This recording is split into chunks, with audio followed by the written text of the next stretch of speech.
రాష్ట్ర వ్యాప్తంగా పెద్ద ఎత్తున చర్చ జరుగుతున్నటువంటి ఒకే ఒక అంశం పులివెందుల జెడ్పీటీసీ ఉప ఎన్నిక. వాస్తవానికి ఎక్కడైనా ఎమ్మెల్యే కానీ ఎంపీ కానీ చనిపోతే మరి వారి కుటుంబంలోని ఇప్పుడు భర్త చనిపోతే భార్యకు, భార్య చనిపోతే భర్తకు, లేకపోతే వాళ్ళ పిల్లలకు అవకాశం కల్పిస్తారు. ఏకగ్రీవంగా ఎన్నుకునేటువంటి అవకాశం కొన్ని రోజులుగా వస్తూ ఉంది. మరి ఆ సాంప్రదాయానికి అన్ని రాజకీయ పార్టీలు తిలోదకాలు ఇచ్చేసి అధికారంలో ఉన్నాం కాబట్టి ఖచ్చితంగా మేమే గెలుస్తాం, సో ఎందుకని ఏకగ్రీవం చేయాలి, ఎందుకని మనం ఆ రకంగా నిర్ణయం తీసుకోవాలనే ఉద్దేశంతో ఇప్పుడు రాజకీయ పార్టీలు మారిపోయినటువంటి పరిస్థితి. ఈ పులివెందుల ఉప ఎన్నికకు సంబంధించి మరొక విచిత్రం ఏంటంటే మరొక 7-8 నెలల్లో స్థానిక సంస్థల ఎన్నికలు ఉన్నాయి. అయినప్పటికీ కూడా మరి ఈ ఎన్నిక నిర్వహిస్తున్నారంటే అర్థం చేసుకోవచ్చు ఎలాంటి ఆలోచనతో ఈ ఎన్నిక నిర్వహిస్తున్నారు అనడానికి. ఇంకో విచిత్రం ఏంటి తెలుసా, ఇక్కడ అధికార పార్టీకి సంబంధించినటువంటి వాళ్ళు మూకుమ్మడిగా వైఎస్ఆర్ కాంగ్రెస్ పార్టీ మీద దాడులు చేసి మరి దాడిలో గాయపడ్డ వారిపైనే కేసులు పెడుతున్నటువంటి పరిస్థితులు మనం చూస్తూ ఉన్నాం. మరి వైఎస్ఆర్ కాంగ్రెస్ పార్టీ నేతలు మరి పోలీసు అధికారుల దగ్గరికి వెళ్ళి ప్రశ్నిస్తూ ఉన్నారు ఏంది అన్యాయము అని చెప్పి. అయినా కూడా వీళ్ళపైనే కేసులు పెడతా ఉన్నారు. ఎస్సీ ఎస్టీ యాక్టులు పెడతారు, తర్వాత దాడులు చేస్తారని పెడతారు, అత్యాయత్న కేసులు అని చెప్పి ఇట్లా రకరకాలు కేసులు పెట్టి వాళ్ళు ప్రచారంలో తిరగకుండా ఉండేందుకు ఒక ప్రయత్నం చేస్తూ ఉన్నారు. అయితే మళ్ళీ దీని రివర్స్లో వీళ్ళు ఏమంటారు, అధికార పార్టీకి చెందినటువంటి వాళ్ళు ఎన్నికల్లో విధ్వంసం సృష్టించి వాళ్ళు గెలవాలని ఒక ప్రయత్నం చేస్తున్నారని మళ్ళీ వీళ్ళే కామెంట్ చేస్తారు. మేము గెలవకూడదా, జగన్మోహన్ రెడ్డి కుప్పంలో వైనాడు కుప్పం అన్నప్పుడు మేము పులివెందుల గెలవకూడదంటే గెలవద్దని ఎవరూ చెప్పరు.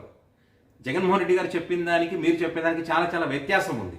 ఏంటి ఆ వ్యత్యాసం అంటే, కుప్పం నియోజకవర్గంలో జగన్మోహన్ రెడ్డి గారు వైనాడు కుప్పం అని ఎందుకన్నారు, సుదీర్ఘంగా ముఖ్యమంత్రిగా పనిచేసినటువంటి చంద్రబాబు నాయుడు గారు, సుదీర్ఘంగా ఆ నియోజకవర్గానికి ఎమ్మెల్యేగా పనిచేసినటువంటి చంద్రబాబు నాయుడు గారు ఆ నియోజకవర్గాన్ని వదిలేసినటువంటి క్రమంలో డెవలప్మెంట్ విషయంలో కానీ, డ్రైనేజ్ వ్యవస్థ కానీ, డ్రైనేజ్ సిస్టమ్ ఇవన్నీ కూడా, తాగునీటికి సంబంధించి కానీ, విద్యా వ్యవస్థకు సంబంధించి కానీ, ఇట్లా అనేక రకాల అభివృద్ధి కార్యక్రమాలు చేయకుండా కేవలం అక్కడ ఉన్నటువంటి వారి బలహీనతను క్యాచ్ చేసుకొని గెలిచేటువంటి ప్రయత్నం చేశారని చెప్పి మరి ఆ నియోజకవర్గాల్లో అనేక మార్పులు తీసుకురావడం జరిగింది జగన్మోహన్ రెడ్డి గారు.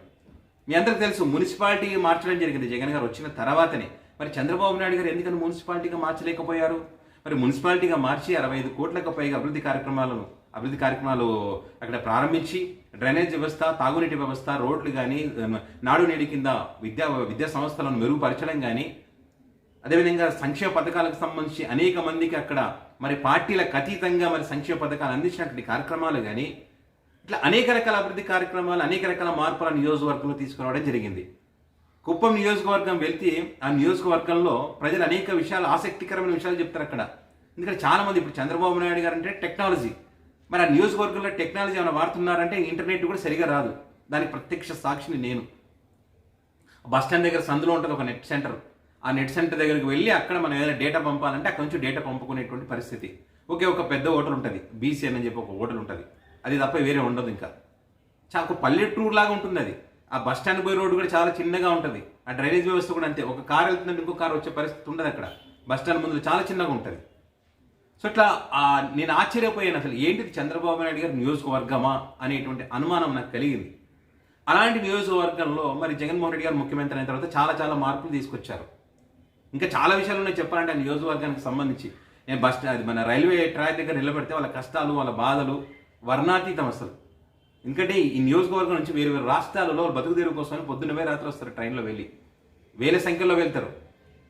అక్కడ ఆ ఆటోలు ఆపుకుంటారు పాపం. వాళ్ళు అడిగినా కూడా వాళ్ళ కన్నీళ్ళు తప్ప ఏముండవు పాపం. అలాంటి పరిస్థితిలో ఉన్నారు వాళ్ళు, అమాయక ప్రజలు. వాళ్ళు చదువు లేదు చాలామందికి అక్కడ. మరి నియోజకవర్గంలో మరి విద్య చాలా తక్కువ ఆ చంద్రబాబు నాయుడు గారి నియోజకవర్గం. సో అంత వెనకబడి ఉంది ఆ ప్రాంతం. మరి ఆ నియోజకవర్గాన్ని డెవలప్మెంట్ చేయలేదు ఆయన. వీళ్ళు వచ్చిన తర్వాత డెవలప్మెంట్ అనేక కార్యక్రమాలు, మార్పులు చేర్పులు చేస్తారు కాబట్టి ఖచ్చితంగా వైనాట్ కుప్పం అని అంటారు, అందులో తప్పే ఉంది. మరి మేము ఇప్పుడు వైనాట్ పులివెందుల అంటే మీరు ఏం చేస్తారు? పులివెందులకు ఏం చేస్తారు? సొంత నియోజకవర్గానికే చేయలేనటువంటి వ్యక్తి పులివెందులకు ఏం చేస్తారు? మీరు పులివెందుల నియోజకవర్గంలో ఏమైనా డెవలప్మెంట్ చేస్తారా? మీరు ఏమైనా కార్యక్రమాలు ప్రారంభించారు అక్కడ నియోజకవర్గంలో? ఏమైనా నియోజకవర్గానికి, ఆ నియోజకవర్గ ప్రజలకు సంక్షేమ పథకాలు ఏమైనా అందించారా? వేరే పార్టీ వాళ్ళకి అందియకండి అన్నారు. మీరు వీళ్ళేమో వైఎస్ఆర్ కాంగ్రెస్ పార్టీ అధికారులు ఉన్నప్పుడేమో పార్టీలకు అతీతంగా అక్కడ అర్హులైతే ఇచ్చేయండి అని చెప్పి నియోజకవర్గంలో కూడా ఇచ్చినటువంటి పరిస్థితి. మరి ఇక్కడ మీరు ఏం చేశారు? ఏం చేసినటువంటి పరిస్థితి లేదు.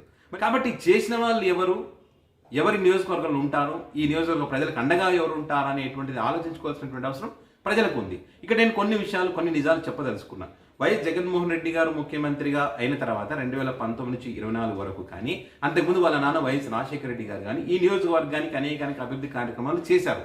చేశారా చేయలేదా, నేను చెప్పిన తర్వాత ఇది చేయలేదు అని మీరు ఎవరైనా ఉంటే నిజంగా ఉంటే చెప్పండి. చేసింటే కనుక ఇది చేసిన మాట వాస్తవం అని చెప్పి కింద కామెంట్ రూపంలో కామెంట్ చేయండి. నేను ఒక చిన్న ఒకే ఎగ్జాంపుల్ చెప్తాను. కుప్పం బస్ స్టాండ్కి పులివెందుల బస్ స్టాండ్కి కంపేర్ చేసుకోండి చాలు, ఇంకా వేరే పెద్ద అక్కర్లేదని చెప్తాను. నేను స్వయంగా చూశాను కాబట్టి చెప్తా ఉన్నాను. ఒకవేళ నేను చెప్పింది తప్పైతే దానికి సంబంధించి మీరు కామెంట్ కూడా చేయవచ్చు. ఇక్కడ జగన్మోహన్ రెడ్డి గారు ముఖ్యమంత్రికి అయిన తర్వాత పులివెందుల, అంతకుముందు సంగతి పక్కన పెట్టండి, అయిన తర్వాత చెప్తున్నా నేను, ఈ 5 సంవత్సరాల కాలంలో 5,900 కోట్ల రూపాయలు ఖర్చు చేశారు పులివెందుల నియోజకవర్గానికి సంబంధించి. అంటే అభివృద్ధి కార్యక్రమాలకు సంబంధించి కానీ, సంక్షేమ పథకాలు అందించిన విషయంలో కానీ, మెడికల్ కాలేజీలకు సంబంధించి కానీ, స్కిల్ సెంటర్లకు సంబంధించి కానీ అనేక రకాల అభివృద్ధి కార్యక్రమాలకు సంబంధించి అంత ఖర్చు పెట్టడం జరిగింది. వైద్య సౌకర్యాలకు సంబంధించి కూడా డాక్టర్ వైఎస్ఆర్ మెడికల్ కాలేజ్ మరియు అదేవిధంగా సర్వజన ఆసుపత్రి 500 కోట్ల ఖర్చుతో 50 ఎకరాల విస్తీర్ణంలో ప్రభుత్వ మెడికల్ కాలేజీ అదేవిధంగా నర్సింగ్ కళాశాల నిర్మించబడ్డాయి జగన్ గారి హయాంలో పులివెందుల ప్రాంతంలో. బస్ స్టాండ్ అద్భుతంగా ఉంటుంది, బస్ స్టాండ్ మీరు కావాలంటే చూడండి, మెడికల్ కాలేజ్ బస్ స్టాండ్ అద్భుతంగా నిర్మించారు. సో మరి దీని ద్వారా స్థానిక విద్యార్థులకు విద్యను అందుబాటులోకి తీసుకొచ్చారు. విద్యా వైద్యం అనేది చాలా చాలా ముఖ్యం, దానికి ప్రాముఖ్యత ఇచ్చారు ఇక్కడ. అదేవిధంగా రాజారెడ్డి ఐ సెంటర్, ఒక ఐ సెంటర్ అనేది ఫౌండేషన్ నిర్మించి ఇక్కడ ఏదైతే ఎల్వి ప్రసాద్ ఐ ఇన్స్టిట్యూట్ ఉందో వాళ్ళతో సంయుక్తంగా ఇక్కడ ఆధునిక టెక్నాలజీతో సౌకర్యాలతో ఈ ఆసుపత్రి నిర్మించి ఇక్కడ 2020 ఆ ప్రాంతంలో 2024-25 ఆ ప్రాంతంలో దీన్ని ప్రారంభించిన తర్వాత అక్కడ కంటి వెలుగులు అంటారు కదా, కంటి చూపు లేని వారికి, కంటి సమస్యలు ఉన్న వారికి ఒక వెలుగును నింపినటువంటి ఒక అద్భుతమైనటువంటి కార్యక్రమం అది. అదేవిధంగా డాక్టర్ వైఎస్ఆర్ మెమోరియల్ పార్క్ సుమారుగా ఇది 39 కోట్ల రూపాయలతో 16 ఎకరాలు నిర్మించారు. అక్కడ అతి సుందరంగా నిర్మించినటువంటి ఒక పర్యాటక కేంద్రంగా నెమళ్ళు కానీ ఆ పచ్చదనం కానీ అద్భుతంగా ఉంటుంది అక్కడ. అదేవిధంగా సంక్షేమ పథకాలు డీబీటీ రూపంలో ఇక్కడ అవినీతికి తావు లేకుండా పార్టీలకు అతీతంగా అందరూ అర్హులైన ప్రతి ఒక్కరికి కూడా 2,000 కోట్లకు పైగా అమ్మఒడి కానీ, వసతి దీవెన కానీ, రైతు భరోసా కానీ, కంటి వెలుగు సంబంధించినటువంటి దానికి సంబంధించిన అనేక రకాల సంక్షేమ పథకాలన్నీ కూడా అమలు చేసినటువంటి పరిస్థితి. అదేవిధంగా 4 లైన్ల రోడ్డు, అంటే పట్టణంలో రవాణా సౌకర్యాన్ని మెరుగుపరచడం కోసం అని చెప్పి అక్కడ 4 లైన్ల రోడ్డు నిర్మాణం కూడా చేపట్టడం జరిగింది. పార్కులు మరియు లేక్ ఫ్రంట్లు పులివెందుల నియోజకవర్గం సౌందర్యవంతంగా తీర్చిదిద్దడం కోసం ఏర్పాటు చేసినటువంటి పరిస్థితి. అదేవిధంగా స్కిల్ హబ్, యువతకు ఉపాధి అవకాశాలు కల్పించడం కోసం మరి ఒక మంచి కార్యక్రమాన్ని కూడా వాళ్ళు జగన్మోహన్ రెడ్డి మరి అక్కడ ఏర్పాటు చేసినటువంటి పరిస్థితి. ఇట్లా చెప్పుకుంటూ పోతే చాలా చాలా చాలా ఉన్నాయి పులివెందుల నియోజకవర్గం గురించి. జగన్మోహన్ రెడ్డి గారు తన నియోజకవర్గానికి సంబంధించి వీళ్ళు ఆఫ్టర్ ఆల్ పులివెందుల ఎమ్మెల్యే అంటారు కదా, ఆ పులివెందులకు జగన్మోహన్ రెడ్డి గారు చేసినటువంటి డెవలప్మెంట్స్ అవి. మరి చంద్రబాబు నాయుడు గారు సీనియారిటీ కలిగినటువంటి వ్యక్తి, సుదీర్ఘంగా ముఖ్యమంత్రిగా చేసినటువంటి వ్యక్తి, మరి కుప్పంకి చేసింది ఏమున్నాయి అంటే ఏమీ లేదు. పోనీ ఏమైనా ఉందా అంటే చెప్పమనండి. అక్కడ డిగ్రీ కాలేజ్ ఉంటుంది ఒకటి, కుప్పం లోపలికి వెళ్తుంటే లెఫ్ట్ సైడ్, ఆ డిగ్రీ కాలేజీకి సంబంధించి కూడా ఒక ఆసక్తికరమైన విషయం చెప్పారు స్థానిక ప్రజలు. వైఎస్ రాజశేఖర రెడ్డి గారు ఉన్నప్పుడు అక్కడికి వెళ్తే ఆ కాలేజ్ గురించి చెప్తే నవ్వి అక్కడ ఆయన శాంక్షన్ చేశారు, తర్వాత దాన్ని కంప్లీట్ చేసిన చంద్రబాబు నాయుడు గారు అని చెప్పి ఆ స్థానిక ప్రజలు చెప్పినటువంటి పరిస్థితి. ఇట్లా చాలా ఉన్నాయి చెప్పుకుంటూ పోతే. సో ఇక్కడ వైనాటు పులివెందుల అనడంలో తప్పులేదు, కానీ మనం ఏం చేసామన్నది ఇక్కడ క్వశ్చన్ మార్క్ వస్తుంది, ఒక ప్రశ్న వస్తుంది. ఏం చేసామన్నప్పుడు ఇది చేసామని చెప్పాలి, చెప్పడానికి ఏం లేదు. ఇక్కడ వైనాటు కుప్పం అన్నప్పుడు జగన్మోహన్ రెడ్డి గారిని ఒక క్వశ్చన్ ఇస్తే వాళ్ళు చెప్తారు, అయ్యా మేము ఇది చేస్తాం, ఈ మున్సిపాలిటీ చేసాం, ఇన్ని కోట్లు ఖర్చు పెట్టాం, ఒక 5 కోట్లు ఖర్చు పెట్టాం, తాగునీరు, నాడునీరు, ఇట్లా వాళ్ళు చెప్పడానికి కొన్ని వాళ్ళ దగ్గర ఉన్నాయి. సో కంపేర్ చేసేటప్పుడు మనం అన్ని రకాలుగా ఆలోచించుకొని మనం ఏదైనా మాట్లాడాలి. అధికారం ఉంది కదా అని చెప్పి లేకపోతే అవతల పార్టీ వ్యక్తులను అరెస్ట్ చేసో, ప్రచారం జరగకుండానో, లేదా డబ్బు ఖర్చు పెట్టో, ఇట్లా రకరకాలు చేసి గెలుస్తాము అనే అహంకారంతో మాట్లాడడం కరెక్ట్ కాదు. ఇక్కడ చేయాల్సింది ఏంటి, మేము చేసినటువంటి అభివృద్ధి ఇది అని చెప్పి ఓట్లు అడిగితే అది ఏ నియోజకవర్గంలో అయినా మీరు వెళ్ళి అడగొచ్చు. అది జగన్మోహన్ రెడ్డి గారిదా, చంద్రబాబు నాయుడు గారిదా, పవన్ కళ్యాణ్ గారిదా, లోకేష్ గారిదా, ఎవరి నియోజకవర్గం అయినా సరే అక్కడ వెళ్ళి ఓట్లు అడిగేటువంటి అర్హత ఎవరికి ఉంటుందంటే అభివృద్ధి చేసినటువంటి వారికి మాత్రమే ఉంటుంది.